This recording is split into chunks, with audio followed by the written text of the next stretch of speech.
Hello and welcome friends. वापस आ गया हूँ मैं आप लोगों के लिए प्रैक्टिस क्वेश्चन लेके यूपीएससी के लिए। आज हम जो क्वेश्चन करने वाले हैं वो डेटा इंटरप्रिटेशन का एक सवाल है।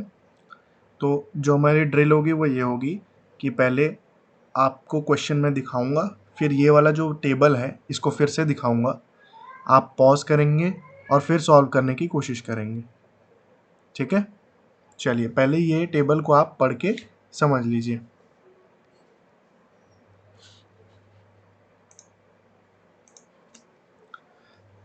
चलिए, ये क्वेश्चन क्या बता रहा है, ये कुछ इरिगेशन के बारे में बता रहा है, इरिगेशन पैटर्न के बारे में बता रहा है कि गवर्नमेंट कैनल से कितना इरिगेशन हुआ है, प्राइवेट से, टैंक से, ठीक है, ट्यूबवेल से और अदर सोर्सेस, इससे कितने कितने हेक्टेयर्स में, 1000 हेक्टेयर से, ठीक है, उसमें अलग अलग ईयर्स में, अलग अलग ईयर्स में कितना इरिगेशन हुआ, 9798 में कितना हुआ, 89 में कितना हुआ, एंड सो ऑन। ठीक है, ये यहाँ पे टोटल वैल्यू दी हुई है और यहाँ पे यूनिक 4 सोर्सेज है, 1 2 3 4, सॉरी 5 है, ये 1 2 3 4 एंड 5, इनके बारे में दिया हुआ है। ठीक है, सिंपल है। चलिए पहला क्वेश्चन आपके लिए, लगाएंगे 3 मिनट का टाइमर, एटलीस्ट 3 मिनट का टाइमर लगाएंगे। देखिए, डेटा इंटरप्रिटेशन के जितने भी सवाल है ना, ये आप पूरे एग्जाम में ना लास्ट में करो। लास्ट में क्यों बोल रहे हो? क्योंकि इसमें बहुत सारी कैलकुलेशन लगेगी, ठीक है, और आपका दिमाग ना थक जाएगा और बहुत सारा टाइम भी लगेगा। ठीक है, और अगर कहीं पे आप अटक गए ना बनाते बनाते, बीच में एक दो सवाल में अटक गए इसकी डेटा इंटरप्रिटेशन, तो आपका कॉन्फिडेंस भी डाउन हो जाएगा। इसीलिए जब भी एग्ज़ाम पेपर मिले, आप हमेशा सबसे इजी सवालों को करना, ठीक है, फिर मीडियम सवाल जो आपके हैं, फिर अगर टाइम मिले तो हार्ड। तो डेटा इंटरप्रिटेशन के सवाल ना इतने आसान एकदम से होते नहीं है, मतलब थोड़ा जूझना पड़ता है उसमें, है ना, दिमाग लगाना पड़ता है, सोचना पड़ता है कि स्मार्टली कैसे सॉल्व करें, और डेटा बहुत सारा होता है, कैलकुलेशन बहुत सारी होती है ना।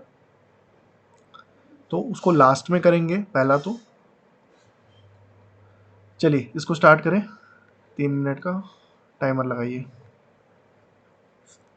ठीक है, ये आपके लिए मैं टेबल रेडी कर दे रहा हूँ। आशा करता हूँ आपने अटेम्प्ट कर लिया होगा। क्वेश्चन बोल रहा है कि कौन सा सोर्स ऑफ इरिगेशन है जिसमें मैक्सिमम इंसिडेंसेस, बार बार होने वाली कोई घटना, मैक्सिमम इंसिडेंसेस ऐसी हुई हैं जिसमें नेगेटिव ग्रोथ हुआ है in terms of net irrigated area during the years given in the table. ठीक है, तो इसमें जब बनाओगे तो सबसे पहले नेगेटिव ग्रोथ को ऐसे डब्बा बना लोगे। ठीक है, फिर क्या निकालना है, मैक्सिमम इंसिडेंसेस निकालने हैं। ठीक है, कौन कौन से 4 वैल्यूज देखने हैं हमको, कैनाल्स के, प्राइवेट कैनाल्स के, गवर्नमेंट कैनाल्स के, tube wells and other wells के, और अदर सोर्सेज के। ठीक है, तो चलिए मैंने आपके लिए हाईलाइट करके सॉल्व कर दिया है ये। देखिए गवर्नमेंट कैनाल्स में जहाँ जहाँ हाईलाइटेड है ना, वो डिक्लाइन को बता रहा है। जैसे ये फर्स्ट ईयर था, ये सेकेंड ईयर में देखिए डिक्लाइन हुआ है, फिर ये वाला जो ईयर है तो ये डिक्लाइन हुआ। तो ऐसे गवर्नमेंट कैनाल्स में देखिए कितने इंसिडेंसेस है ना। प्राइवेट कैनाल में सिर्फ 2 ही हैं डिक्लाइन के, ट्यूबवेल्स में 3 इंसिडेंसेस हैं, है ना, अदर सोर्सेज में भी 3 है। ठीक है, तो मैक्सिमम डिक्लाइन आपका गवर्नमेंट कैनाल्स में हुआ है। मैं आपको एक रिप्रेजेंटेशन भी बताना चाह रहा था कि अगर ग्राफिकली इसको दिखाता, हालांकि एग्जाम में सॉल्व करने से इस ग्राफिकली का कोई रिलेशन नहीं है, परंतु अगर ग्राफ प्लॉट करते हैं तो कुछ इस तरीके से बन के आता आपका डिक्लाइन गवर्नमेंट कैनाल्स का। कंटिन्यू डिक्लाइन ही कर रहा है 1997 से लेके कुछ एक प्रीवियस ईयर तक, ये 2004-05 तक, आई थिंक ऑलमोस्ट 2004-05 तक डिक्लाइन करता है। उसके बाद फिर 2005-06 में थोड़ा सा इंक्रीज हुआ है। ठीक है, तो ये देखिए आप कितना स्टीप इसका डिक्लाइन है, ग्राफ का कर्व देखिए एक बार कितना स्टीप है। तो इसका आंसर क्या है, गवर्नमेंट कैनाल। ठीक है, आंसर है गवर्नमेंट कैनाल्स। चलिए अगला क्वेश्चन लेते हैं, सेम ड्रिल। पहले आप क्वेश्चन पढ़िए, फिर मैं आपको टेबल दिखाऊंगा और फिर आप पॉज करके 3 मिनट का टाइमर लगाएंगे और सॉल्व करेंगे। ये आपके लिए मैं टेबल ले आता हूँ, क्वेश्चन आशा करता हूँ आपने पढ़ लिया होगा ये टेबल। चलिए, आशा करता हूँ आपका आंसर आ गया होगा।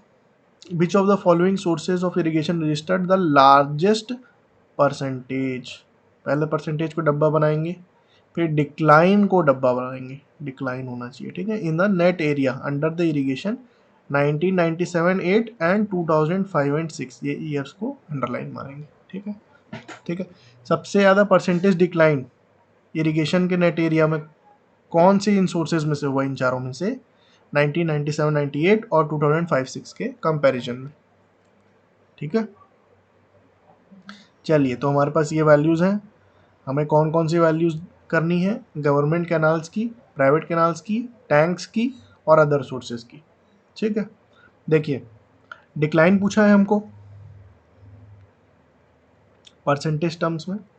अब आप एक बार अगर इसको स्मार्टली कैसे सॉल्व करेंगे, एक एक वैल्यू को या तो आप कर सकते हैं माइनस कर करके वैल्यू निकालें कि 17,117 से माइनस करें 15,268 को, और फिर उसकी वैल्यू को परसेंटेज टर्म्स में निकालें, ठीक है, जो भी वैल्यू आई उसको परसेंटेज टर्म्स में निकालें, और फिर सेम चीज़ रिपीट करें प्राइवेट कैनाल्स के लिए, सेम चीज़ रिपीट करें टैंक्स के लिए, सेम चीज़ रिपीट करें अदर सोर्सेज के। अगर आप ऐसा करेंगे ना तो पूरा पेपर आपका ना सिर्फ डेटा इंटरप्रिटेशन के 5 सवाल बनाने में निकल जाएगा, ठीक है। तो स्मार्ट वर्क करना है मिनिमम कैलकुलेशन में, मिनिमम कैलकुलेशन में, और डिवीजन को जितना देर तक आप अवॉइड कर सकते हैं अवॉइड कीजिए, ठीक है। डिवीजन करने में दिमाग, जैसे प्लस माइनस बहुत आसान होता है दिमाग के लिए करना, मल्टीप्लिकेशन भी थोड़ा कंपेरेटिवली आसान है, इन डिवीजन करने में मल्टीप्लिकेशन आता है, सब्ट्रैक्शन दोनों आता है, राइट। तो जितना डिवीजन को अवॉइड कर सकते हैं, मल्टीप्लिकेशन माइनस और वो भी आता है, डेसिमल भी आ जाएगा आपका डिवीजन में, ठीक है। तो जितना इसको अवॉइड कर सकते हैं अवॉइड करेंगे। पहला चीज़ जो मैं करूँगा, मैं टैंक का कैलकुलेशन ही नहीं करूँगा, टैंक का, आई थिंक टैंक, एक मिनट, प्राइवेट का, सॉरी, मैं प्राइवेट कैनाल्स का कैलकुलेशन ही नहीं करूँगा। क्यों? क्योंकि इसमें डिक्लाइन कितना है, सिर्फ और सिर्फ ऑलमोस्ट ना के बराबर, 0% के बराबर या 1% के बराबर होगा। 211 वैल्यू है और 207 हो गई, आप देख रहे हो क्या है, डिक्लाइन ना के बराबर यार, आधा 1% होगा, वो तो आंसर नहीं होगा। यहाँ देखो ना, यहाँ का परसेंटेज देखो, मतलब मोटा मोटा एनालाइज करो, इसको देखो, अदर सोर्सेज को देखो, तो प्राइवेट कैनाल्स का तो करेंगे ही नहीं, ठीक है। अदर सोर्सेज का जो है, अदर सोर्सेज का भी मैं कैलकुलेशन नहीं करूँगा, ठीक है। तो अप्रॉक्सीमेटली 0 या 1% के आसपास है ये, इसको तो नहीं करेंगे। पहला चीज़, अदर सोर्सेज का क्यों नहीं करूँगा, क्योंकि भाई डिक्लाइन पूछा है, क्या पूछा है, डिक्लाइन पूछा है ना, तो यहाँ तो इंक्रीज हो गया है, हाँ, ये बेस वैल्यू देखो और ये वैल्यू देखो, ये तो इंक्रीज हो गया है, ये आपको क्लिक करना चाहिए, आपको मिनिमम से मिनिमम कैलकुलेशन करना है, राइट। तो यहाँ तो इंक्रीज हो गया, तो इसको भी नहीं लूँगा मैं, ठीक है। प्राइवेट कैनाल वाला कैलकुलेशन ही नहीं करूँगा, अदर सोर्सेज का भी कैलकुलेशन नहीं करूँगा। अब बचा मेरे पास गवर्नमेंट कैनाल्स का और tube well and other wells का, सॉरी टैंक्स का, टैंक्स का, राइट। तो अब देखिए इसमें क्या किया मैंने, गवर्नमेंट कैनाल की अप्रॉक्सीमेट वैल्यू ली है मैंने कहीं पे भी एग्जैक्ट कैलकुलेशन नहीं लिए, मोटा मोटा लिया है।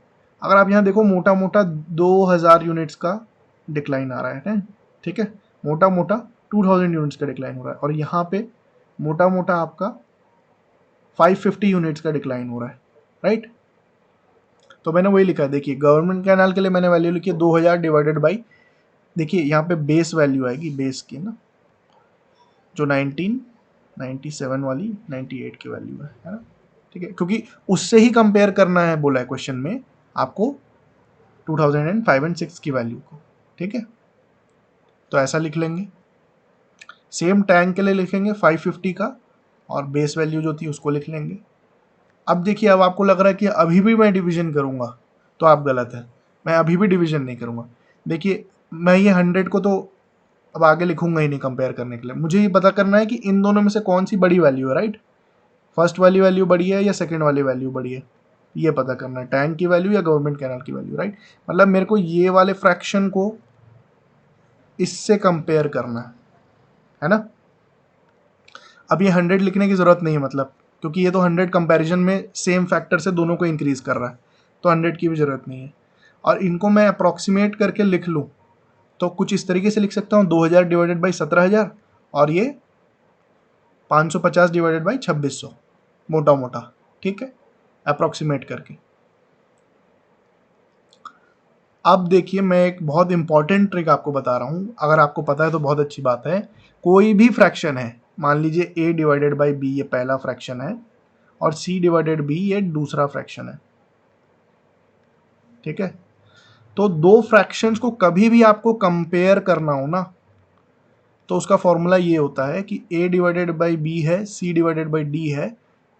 फर्स्ट फ्रैक्शन के लिए वैल्यू और सेकंड फ्रैक्शन के लिए वैल्यू जो होगी, आप a इंटू डी कर लीजिए फर्स्ट फ्रैक्शन के लिए, पहले का न्यूमरेटर दूसरे का डिनोमिनेटर, ये मैं पुराने वीडियो में भी आपको बता चुका हूँ। और सेकंड फ्रैक्शन के लिए दूसरे का न्यूमरेटर और पहले का डिनोमिनेटर मल्टीप्लाई कर दीजिए, c इंटू बी, ठीक है। इसमें से अगर ये वैल्यू बड़ी आ गई तो फ्रैक्शन नंबर 1 बड़ा हो जाएगा, लेकिन अगर ये वाली वैल्यू बड़ी आ गई तो फ्रैक्शन नंबर 2 बड़ा हो जाएगा, जैसे कि 2/5 और 3/7 है।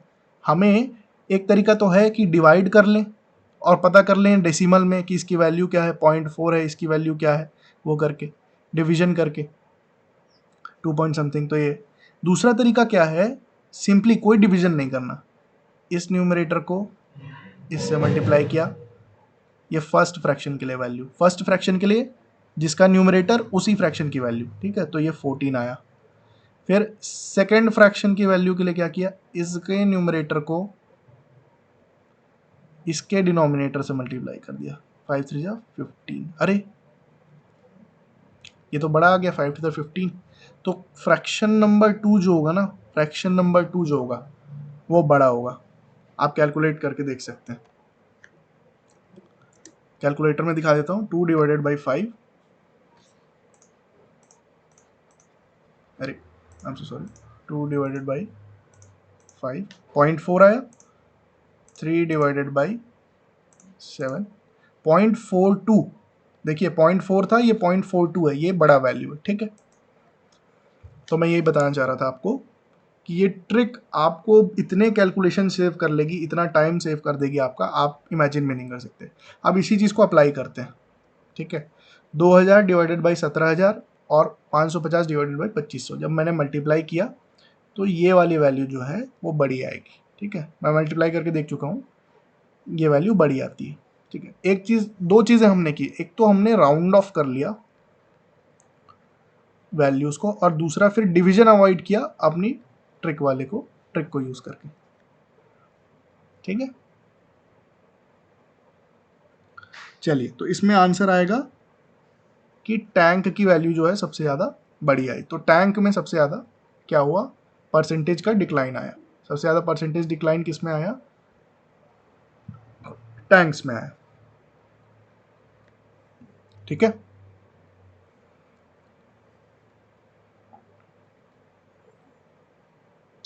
अच्छा, हम लोग डिक्लाइन की बात कर रहे थे इसलिए नेगेटिव साइन नहीं लगाया मैंने, ठीक है, क्योंकि इसको माइनस करते जब हम ये वाली वैल्यू और ये वाली वैल्यू को, तो नेगेटिव में आता, तो डिक्लाइन कर रहे थे तो ऑब्वियस था ना कि यहाँ पे माइनस है लेकिन वो छुपा हुआ है ना। चलिए अगले क्वेश्चन में आइए, 3 से 4 मिनट का टाइमर लगाइए, इस क्वेश्चन को रीड कीजिए, ये आपके लिए टेबल। चलिए आशा करता हूँ आप समझ गए होंगे, सॉल्व कर लिया होगा। इसमें पूछ रहा है विच of the following years share of the tube well and other well in the net irrigated area was the highest, ठीक है। चलिए ईयर्स हमको दिए हुए हैं, ये 4 ईयर्स दिए हुए हैं। इसमें tube well and other wells का जो है, ठीक है, tube well and other sources मत कर दीजिएगा, ठीक है, tube well and other well पूछा है, tube well and other well पूछा है, ठीक है। चलिए टोटल के परसेंटेज में किसका, tube well and other well के किस साल में in which of the following year share of the tubewell and other well is the in the net irrigated area, net irrigated area में हाईएस्ट होगा। ठीक है, अगर ये नेट इरिगेटेड एरिया है, ठीक है, तो इसमें ट्यूबवेल एंड अदर वेल्स का कंट्रीब्यूशन किस साल में मैक्सिमम रहा है। ठीक है, कौन कौन से साल दिए हुए हैं, ये 4 साल दिए हुए हैं। ठीक है, 98, 99, 2000, 2001, 2002 to 3 एंड 4 to 5। तो क्या करना है, बस इसको इससे डिवाइड कर लेना है, इसको इससे डिवाइड कर लेना है, इसको इससे डिवाइड कर लेना है, इसको इससे डिवाइड कर लेना है, और मैक्सिमम वैल्यू जिसकी है वो साल आंसर होगा। ठीक है, लेकिन हमने क्या अभी डिसाइड किया कि डिवीजन को लास्ट मोमेंट तक रोक के रखेंगे। डिवीजन करने में बहुत, मतलब आप इमेजिन कर रहे हो 3, 3, 9, 8, 8, इसको डिवाइड करोगे 5, 7, 4, 1, 1 से पूरा ऐसे एग्जैक्ट डिवीजन करोगे, कितना टाइम लगेगा। So this is useless. What we will do is, ये तो वैल्यूज आ गई, ये वैल्यूज लिख ली, अब इनको राउंड ऑफ कर दो। ठीक है, क्लोजेस्ट जो राउंड ऑफ कर सकते हो वो राउंड ऑफ कर दो। जैसे इसको मैंने कर दिया 3200 डिवाइडेड बाई 55,000, 32,000 डिवाइडेड बाई 55,000, इसको कर दिया 34,000 डिवाइडेड बाई 55,000। ठीक है, ये 076 था, इतना तो अपन हटा सकते हैं। वैसे ही नीचे वाले को 34,000 डिवाइडेड बाई 54,000, और इसको 35,000 बाई 39,000, इसको थोड़ा आगे बढ़ा दिया। ठीक है, 58,867 था तो 59,000 ले लिया। ठीक है, अब देखो यार, इसको कंपेयर करो, कौन सा बड़ा है, ये वाला बड़ा है फर्स्ट वाला, या ये वाला बड़ा है सेकंड वाला। ऑब्वियसली सेकंड वाला बड़ा है, डिनोमिनेटर ऑलमोस्ट सेम है, न्यूमरेटर जिसका ज़्यादा बड़ा होगा फिर उसके इसमें वो बड़ा फ्रैक्शन होगा। अब ये वाला देखो, थर्ड वाला और सेकंड वाला, देखो 55,000 में से 55,000 में से 3400 निकाल रहा है, और ये 54,000 में से 3400 निकाल रहा है, तो ऑब्वियसली ये ज़्यादा बड़ी वाली होगी, है ना। देखो यार, 20 सेब में से एक सेब खा लेना और 10 सेब में से एक सेब खा लेना, कौन सी बड़ी होगी, वो वाली बड़ी होगी, ये 10 में से एक खाना, राइट। 20 सेब में से एक खा लेना और 19 सेब में से एक खा लेना, कौन सी बड़ी वाली होगी, 19 में से एक खा लेना, ये ज़्यादा बड़ी वाली होगी, राइट, डिवीजन टर्म्स में। तो इसमें देखिए फिर थर्ड बड़ा हो गया। अब देखो थर्ड और फोर्थ वैल्यू को कंपेयर करो। अब थर्ड और फोर्थ वैल्यू में एकदम से एग्जैक्टली समझ में नहीं आ रहा, तो वही ट्रिक यूज करेंगे। क्या ट्रिक यूज करेंगे हम अपनी, कि लिख लेंगे 34,000 divided by 54,000 into 35,000 divided by 59,000। अब इनके जीरोस को तो आप हटा दो, कोई फर्क नहीं पड़ रहा, सेम अमाउंट ऑफ जीरोस है। तो फर्स्ट फ्रैक्शन के लिए क्या होगा 34 इंटू 59, सेकेंड फ्रैक्शन के लिए क्या होगा 35 इंटू 54। ऑब्वियसली 34 इंटू 59 ज़्यादा बड़ी वाली मल्टीप्लाई होकर आएगी, तो जीतेगा कौन सा, ये थर्ड वाली वैल्यू, ये सबसे बड़ी है 2002, 2003 वाली जो वैल्यू है। ठीक है, तो हमारी रिक्वायर्ड वैल्यू क्या है, ऑप्शन नंबर सी, सबसे ज़्यादा जो है शेयर ट्यूबवेल और अदर वेल्स का टोटल नेट इरिगेटेड एरिया में 2002-2003 में रहा था। ठीक है, मज़ा आ रहा है ना। देखो डेटा इंटरप्रिटेशन सॉल्व करने का कितना बढ़िया तरीका मिल गया। ठीक है, अगला क्वेश्चन देखेंगे। Find out the source of irrigation that has registered the maximum improvement in terms of percentage of the net area during 2002-4 and 3-4। ठीक है, चलिए ये टेबल है आपका। चलिए ये सवाल है, कौन सा सोर्स ऑफ इरिगेशन हमको 4 लेने हैं। देखिए गवर्नमेंट टैंक्स, ट्यूबवेल और अदर सोर्सेज को लेना है, प्राइवेट कैनाल्स को नहीं लेना है। ठीक है, ऑप्शन में नहीं है। 2002, 3, 3, 4 में सबसे ज़्यादा बेस्ट इंप्रूवमेंट किसने किया, 2002, 3, 3, 4 में देखिए ये वैल्यूज़ हैं आपके पास, ये वैल्यू है आपके पास, है ना। 2002, 3 और 3, 4 के कंपैरिजन में टोटल एरिया में किसका कंपैरिजन बेटर है, तो इसमें किसका परफॉर्मेंस बेस्ट रहा है।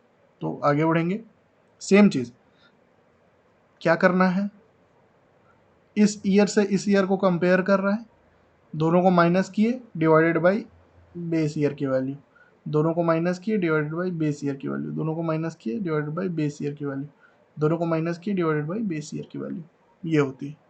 ठीक है, किसमें इंक्रीज सबसे ज़्यादा हुआ देखते हैं। तो ये हो गया अप्रॉक्सीमेटली 600 डिवाइडेड बाई 13,800, ये हुआ 100 डिवाइडेड बाई 1800, ये हुआ 1500 डिवाइडेड बाई 34,250, ये हुआ 600 डिवाइडेड बाई 3600। ठीक है, अब देखिए, ये देखिए ये कितनी बड़ी वैल्यू है, उसमें से कितना छोटा वैल्यू निकाल रहे हैं। ठीक है, इस वैल्यू का 10% क्या होता है पता है? अगर हम लोग 13,080 लेते ना और 13,800 से मल्टीप्लाई करते तो ये अप्रॉक्सीमेटली 10% बनता है ना। और ये 600 इसका क्या है, ऑलमोस्ट हाफ है, ऑलमोस्ट आधा है। तो ये कितना होगा अप्रॉक्सीमेटली 4-5% होगा, इसकी वैल्यू 4-5% होगी। देखिए बिना सॉल्व किए मोटा मोटा आपको बता दिया कि इसकी वैल्यू कितनी होगी, ये भी एक तरीका है। ठीक है, डिनोमिनेटर का कितना परसेंटेज होगा आप उसको न्यूमरेटर से कैलकुलेट कर सकते हैं। इसमें देखिए ये 3225 होता, 3425 होता डिवाइडेड बाई 34,250 होता, इसको 100 से मल्टीप्लाई करते तो ये क्या होता 10% आता। ये अप्रॉक्सीमेटली क्या है इसका 5 to 6% है, 5 से 6% होगा, 5 से 6%, क्योंकि ये इसका आधा है, ये क्या है इसका आधा है, राइट, मोटा मोटा। तो ये 5 से 6% होगा टोटल फ्रैक्शन का। अगर ये 10% है तो फिर ये कितना होगा, ये होगा 5 से 6%। सेम इसी चीज़ के लिए टैंक्स में देखो, टैंक्स के लिए तो 1/18 हो गया। ये तो बहुत छोटी वैल्यू हो गई, ये भी अप्रोक्सीमेटली वही हो गई।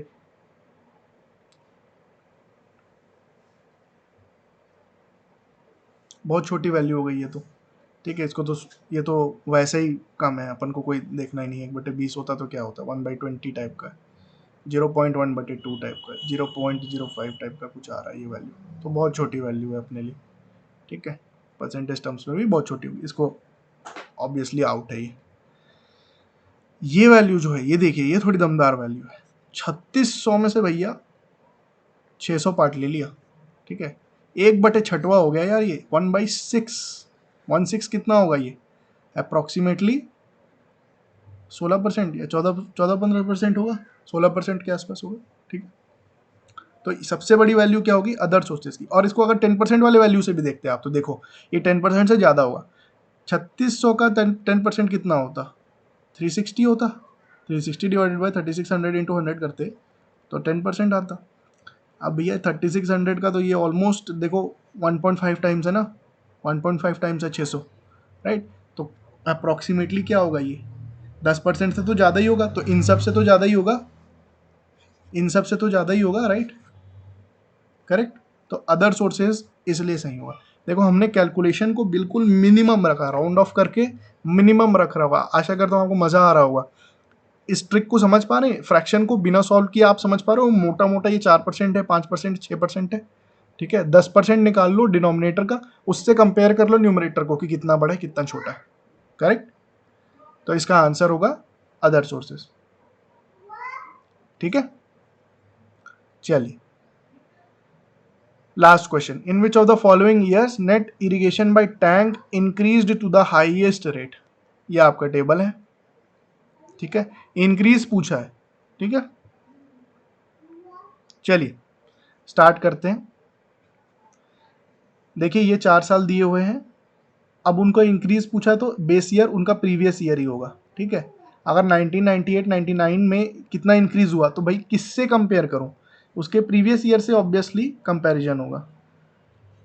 अगर कुछ नहीं दिया होता है तो प्रीवियस ईयर माना जाता है। ठीक है, अब देखिए यहाँ पर इंक्रीज हुआ है, यहाँ पर तो डिक्रीज हो गया यार, और क्वेश्चन में इंक्रीज पूछा ना, तो मैं ये वाला साल तो लूंगा ही नहीं।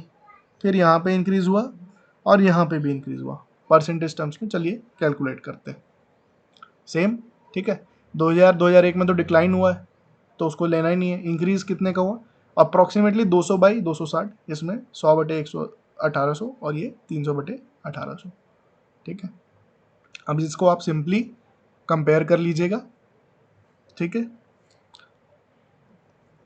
कर दूं क्या, चलिए कर ही देता हूँ आपके लिए। 1/13 है, ये 1/18 है। इन दोनों में से कौन सी बड़ी वैल्यू होगी? 13 में से एक वाली, ठीक है। डिनोमिनेटर जितना छोटा होता है उतना बड़ा फ्रैक्शन होता है, ठीक है। अगर न्यूमरेटर सेम है और डिनोमिनेटर छोटा है तो जो छोटा वाला डिनोमिनेटर है वो बड़ी वैल्यू होगी, ठीक है। 1/10 कर लो और 1/100 कर लो, कौन सा बड़ा वैल्यू होगा? 1/10 0.1 और 1/100 0.01 होता है, समझ रहे हो? डिनोमिनेटर डिवाइड करने का काम कर रहा है, जितना बड़ा नंबर उतना छोटा ओवरऑल वैल्यू,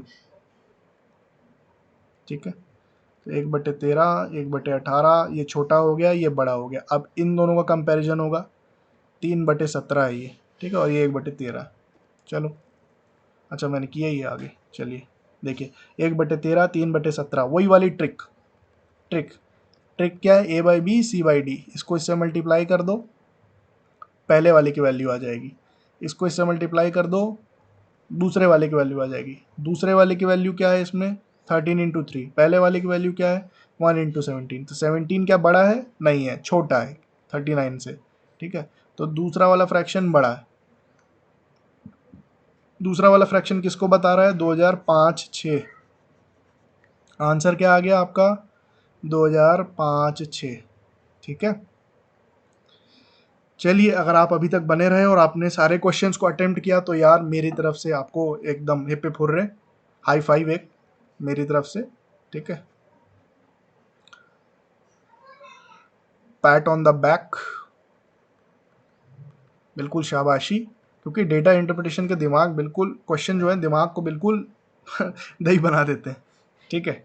इस पे भी हमने एक तो ट्रिक सीखी, क्या की? कंपैरिजन करने की फ्रैक्शंस की। उससे क्या हुआ? हमें डिवीजन नहीं करना पड़ा, ठीक है। और डिवीजन को हमने लास्ट मोमेंट तक अवॉइड किया। इनफैक्ट कोई डिवीजन किया ही नहीं, ठीक है।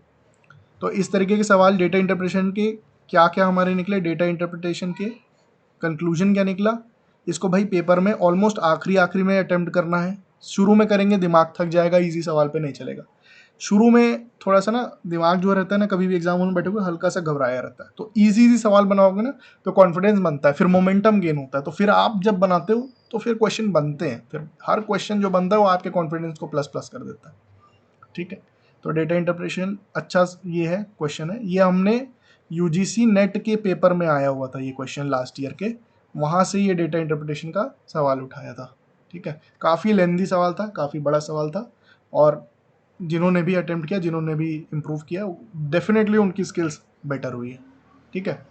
अगर आपको थोड़ी सी भी हेल्प हुई हो यार, तो जब भी आपको टाइम मिले, मैं नहीं बोल रहा कि अभी करो, जब भी आपको टाइम मिले यार, हेल्प हो जाती है थोड़ी सी, हेल्प कर देना। बाकी आप प्रैक्टिस करते रहिए और स्माइल करते रहिए, एंजॉय करते रहिए लाइफ को, है ना। जो भी लाइफ का फेज़ हो, जस्ट कीप एंजॉय, ठीक है। Thank you, have a nice day.